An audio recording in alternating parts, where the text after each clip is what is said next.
Bem, querido, abra comigo a sua Bíblia em Josué.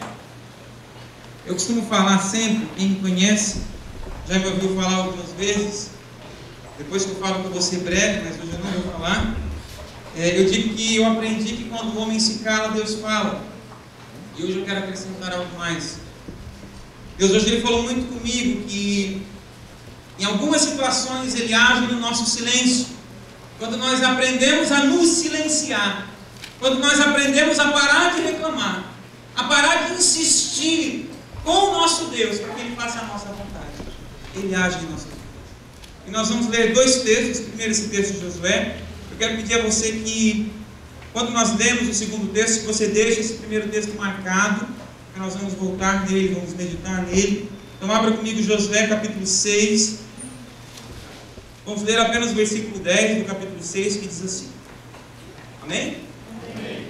Porém ao povo Josué tinha dado ordem dizendo: não gritareis, nem fareis ouvir a vossa voz, nem sairá palavra alguma da vossa boca, até o dia que eu vos diga, gritai, então vocês gritarão. Amém? Livro do Êxodo, deixe marcado Josué capítulo 6, e abra comigo o livro do Êxodo capítulo 14. Um outro texto onde Deus orienta o povo a se calar. Dois textos similares, que falam de duas das grandes vitórias do povo de Israel, através do poder de Deus. Amém? Êxodo capítulo 14, versículo 13. Vamos ler 3, na verdade, 13 ao 15, que diz assim: Moisés, porém, disse ao povo: não temais, estai quietos e vede o livramento do Senhor, que hoje vos fará, porque aos egípcios que hoje vistes, nunca mais vereis para sempre. O Senhor pelejará por vós e vos calareis. Então disse o Senhor a Moisés: porque clamas a mim, diga aos filhos de Israel que marchem. Bem, querido, você pode sentar. Papai, em nome de Jesus, nós te louvamos mais uma vez. Te adoramos, Senhor, porque o Senhor é santo. Te louvamos por mais um dia de vida. Te louvamos pela oportunidade, pelo privilégio, Senhor, que é estarmos em tua casa. Deus, muitas pessoas não têm o privilégio de terem uma Bíblia na sua língua, no seu idioma. São proibidas, Senhor, de se reunirem como cristãos. São proibidas, Senhor, de frequentarem uma igreja. Em muitos lugares sequer há igrejas comprometidas com o teu evangelho. Mas nessa noite nós te louvamos, te agradecemos e te pedimos: fala conosco, Senhor. Deus, em nome de Jesus eu te peço que não seja mais eu a falar, Senhor. E a minha pregação, Senhor, não seja feita de palavras de sabedoria humana, Senhor, palavras persuasivas, mas que a tua palavra, que é o poder de Deus, sendo revelada aos nossos corações, vem estar gerando vida e vem estar nos transformando nessa noite. Espírito Santo, o Senhor tem liberdade neste lugar. Esse lugar é teu, Senhor. Este momento é teu. Por isso nós te pedimos: faz a tua obra, Senhor, em nome de Jesus. Amém, queridos? Dois textos que você conhece. Primeiro, que eu lhe falo sobre Josué. Josué, você sabe que era aquele que auxiliava a Moisés. O povo de Israel, você sabe, decora também essa história, ficou mais de 400 anos no Egito. E chegou o momento que eles estavam sendo escravizados. E o nosso Deus, como é um Deus de misericórdia e amor tão grande, ficou decidido, ficou comovido em ajudar o povo de Israel, resgatar o seu povo do Egito. Deus então envia Moisés e Arão com uma mensagem ao faraó. E você sabe que o faraó, ele fechou o seu coração. Deus permitiu as pragas. Depois o faraó teve que libertar o povo. O povo de Deus cruzou o Mar Vermelho. Chegaram bem próximo da terra prometida. Moisés envia 12 homens para espiarem a terra, para trazerem as boas novas, as boas notícias daquilo que Deus estava preparando e havia preparado para os seus filhos. Só que dentre aqueles 12 homens haviam 10 homens incrédulos. Por isso eu quero alertar você: cuidado com quem você ama. 10 homens fizeram uma nação inteira, um povo inteiro, na verdade, ficar no deserto por 40 anos. Aqueles que eram maiores de 20 anos morreram no deserto. E apenas Josué e Caleb puderam entrar na terra prometida. 10 homens influenciaram negativamente um povo. Moisés, ele morre, e Josué é eleito por Deus para assumir o seu lugar. É eleito por Deus para levar o povo, o seu povo, para a terra prometida. Moisés, usado em grande poder por Deus, leva o povo, guia o povo através do Rio Jordão, passando em seco por aquele rio. O povo de Deus cruzou o Rio Jordão, através do milagre de Deus. A Bíblia fala que eles cruzaram em seco. Deus fez um grande milagre. E depois de cruzarem o rio, fizeram a Páscoa, fizeram a circuncisão, fizeram festa e agradecimento ao Senhor. E eles tinham agora o primeiro grande desafio: tomar a cidade de Jericó. Eu e você muitas vezes passamos por isso em nossa caminhada cristã, ou até na nossa caminhada diária, na nossa vida.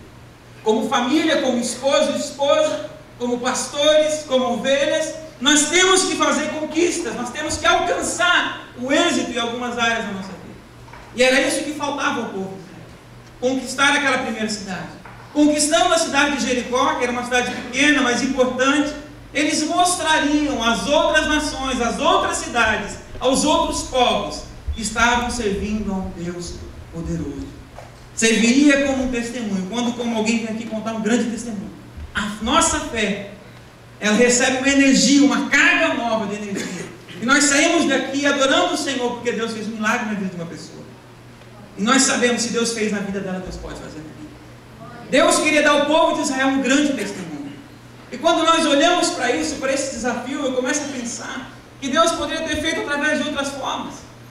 Deus poderia ter enviado fogo do céu, poderia ter enviado anjos do céu para guerrear contra aqueles soldados.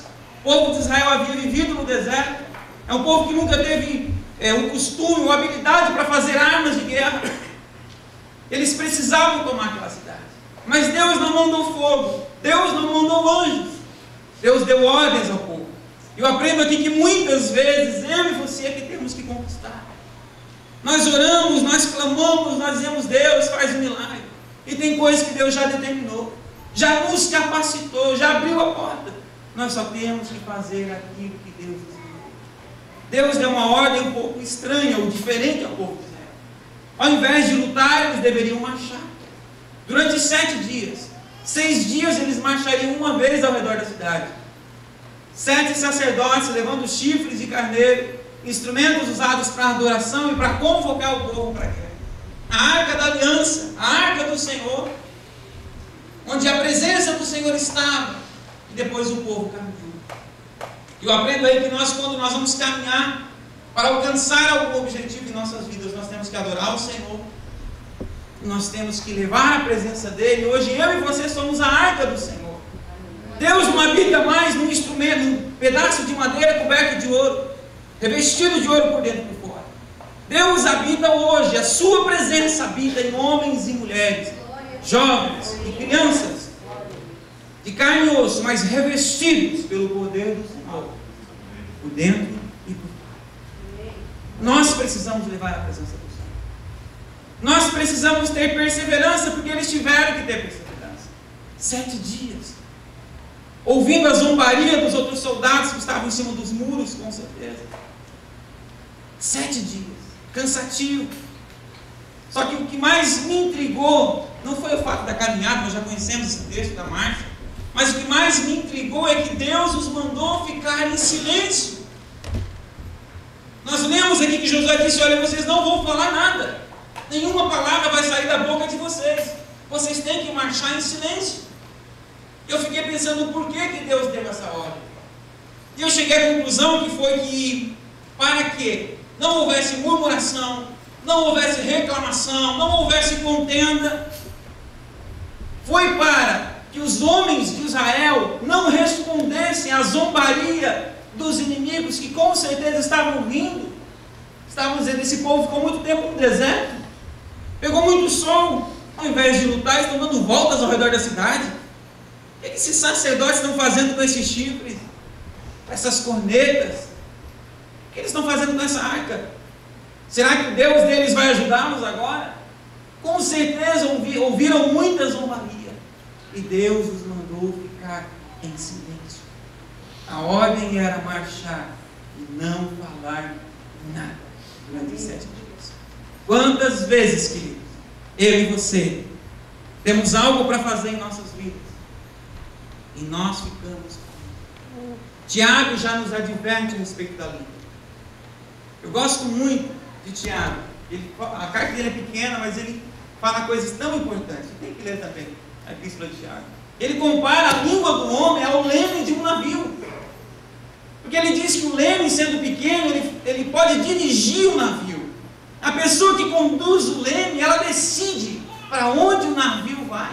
Um navio grande e um leme pequeno que decide para onde ele vai.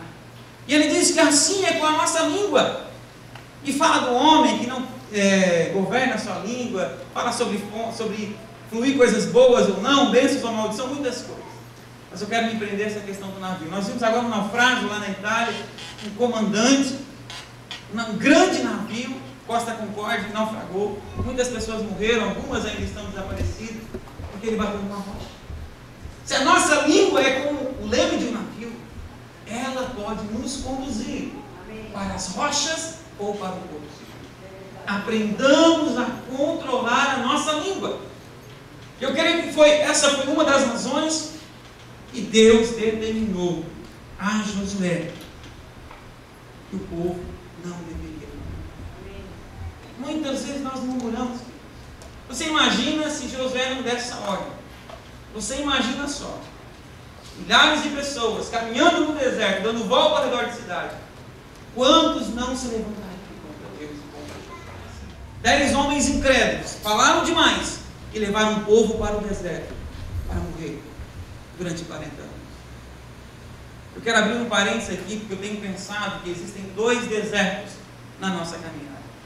Existe um deserto que nós que entramos por causa das nossas atitudes, e existe um deserto que Deus ele permite ou nos conduz até esse deserto. Eu tenho 2 exemplos, um para cada um deles.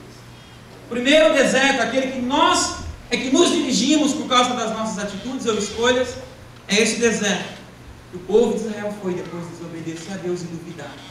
Próxima pergunta. Foi por causa da incredulidade, da murmuração do povo de Israel que eles foram para o deserto. O segundo deserto que Deus permite ou nos conduz é o deserto que Jesus foi levado. A Bíblia fala que o Espírito do Senhor levou Jesus ao deserto.